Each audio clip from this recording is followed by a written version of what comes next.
leverage. As Charlie Yeah. Munger says, how do smart people go broke? Liquor, ladies, and leverage. There's probably something to Robinhood traders being allowed to trade on margin.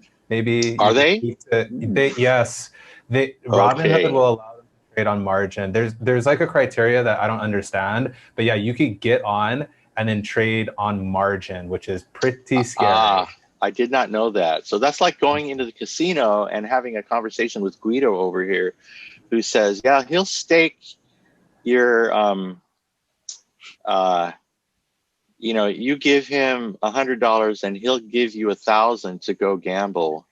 Yeah, yeah, It's leverage. like, dude, really? There's a Japanese guy over there with no little finger? Ooh, I don't know. That's it, really? uh, It's that big moke who used to like take your lunch money and this, search take. Remember that from mhm. elementary school? Um, Look, it's all about personal responsibility and risk management. Mhm. If you leverage just means you use a little bit of capital to leverage bunch of wealth. But when you're out there, on the, like when you move the seesaw over so the fat kid can sit down, so the skinny kid gets thrown up into the sky. Mhm. Um, if you're that kid flying through the air, the odds of you coming down hard Mhm. are actually pretty high. And so I'm sure, how many microaggressions faux pas did I Quite commit a because of few. my I'm gonna old have to age there? beat that out. I'm gonna have to beat it out a few times, but I don't want to get canceled. I don't want to get canceled. You know what I mean? That's what happens nowadays. So That's the way we spoke to each other in 1962, by the way. So nothing yeah, personal, yeah. but yeah, leverage is how we all buy a house, right? You put 20% down, you borrow the 80%, and then you hope that the house doesn't burn down for the next 30 years because you'll be paying back your loan for 30 years. So it's a tried and true method. And in the ways that most people engage in leverage is in really highly structured forms, in formats. So to take this mortgage banking example even further, the product is so standardized, it's so homogeneous a product that there's an entire secondary market created where people enter into a loan agreement with an issuer, a bank, or a savings and loan, a credit union or whatever. They're two, and those typically for the institutions, those loans can be sold in a secondary market, and the banks will literally, rather than hold the individual loans and be exposed to that risk, they'll hold securities in the pools into which all the individual loans go, so that collectively the pool takes advantage of the fact that most of those, 98% of those loans will pay off. And so it lowers so the securities from the pool have a lower risk exposure than each of the individual mortgages, not because people are bad or they don't intend to pay them up, but because things happen. You lose your job. A pandemic comes along and you happen to work in an industry in which it's unsafe for you to go to work. It's unsafe for you. It's unsafe for your customers. That's not your fault.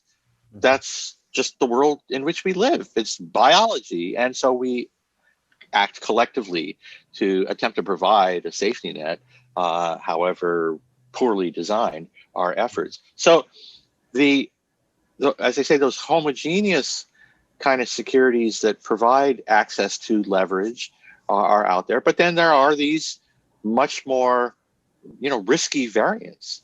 Mhm. And if you were the fact that for the same reason we need to, for the same reason we teach children about internet safety and curation of speech and all this other stuff, because of social media, things that we didn't worry about educating children about until later in their lives, right? Most of us didn't learn about that stuff till we got to creative writing in college or something like that. Um, For the same reason, financial literacy courses, which weren't even around 20 years ago, probably ought to be, you know, teaching younger and younger people than ever before how much risk is out there. And this is real, it's real stuff. You will impair, you'll blow up your family's finances or something. Yeah, totally. It is gambling. But yeah, no, but which is why I'm fine with people speculating, and this is just a personal thing, speculating and investing, but then when you go short and then you have to cover, that's like a different dynamic. Like how much you lose can be exponential based on the leverage. So I'm like, I don't know if that's a good idea. We can't let people, like, there's a reason why you can't just say, hey, I have an extra, what is it, your liver, or is it your kidney? You have an extra one. You can't an extra kidney, yeah. Yeah, you can't just say, hey, you know what, I'm gonna give this up for $150,000 so some billionaire could buy it. That's not legal. Like, there have to be guardrails so that people don't get too nuts, right? Well, okay, so yes and no. I mean, the way we generally regulate the way people are enabled when it comes to leverage. So there's certain ways you can do it where there are guardrails and there's transparency and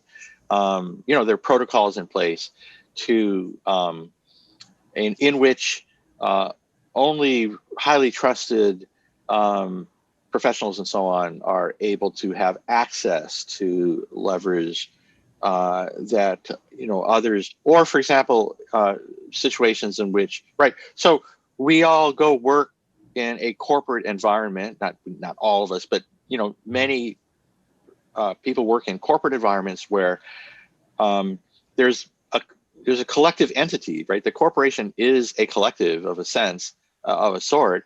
And the workers may or may not be owners. Sometimes they are, sometimes they aren't. Sometimes they are owners indirectly because the 401k in the company invests in a pension fund, which then buys the company's stock, right? That's actually really common, by the way. Yeah. And if your 401k managers